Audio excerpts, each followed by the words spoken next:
সারাদিনের ক্লান্তি ক্লেশ রাতের কোলে ঝেড়ে ফেলার পর যখন উদিত হয়েছে ফজরের শুভে সাদিক, আমাকে ডাকা হয়েছে তখন সুরের মাধুরী মিশিয়ে।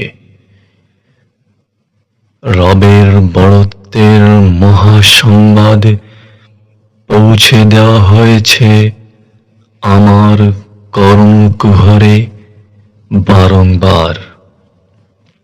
বিনয়ী স্বরে আহ্বান করা হয়েছে আমায় সৌভাগ্যশীলদের মুসাল্লায়। শুনিনি আমি, উপেক্ষা করেছি রবের মহান নির্দেশ।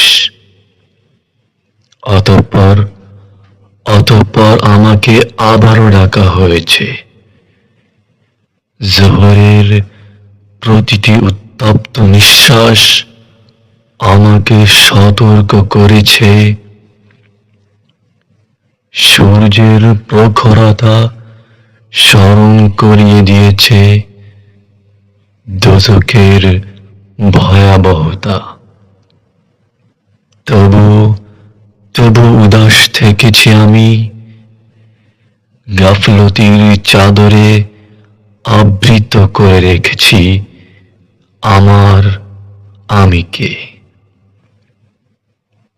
ঘরের সদায় আনতে হেলায় খেলায় কেটে গেছে জীবনের আসর। প্রভাতের রক্তিম সূর্য এখন তার সমস্ত জৌলুস হারিয়ে অস্ত যেতে যেতে মৃত্যুর শোকবার্তার নমুনা দেখিয়ে গেল। তবু ভ্রুক্ষেপ করিনি আমি। নফসের অতৃপ্ত তৃষ্ণা মেটাতে ব্যস্ত হয়ে পড়েছি। এশা আমাকে হাত ছানি দিচ্ছে রবের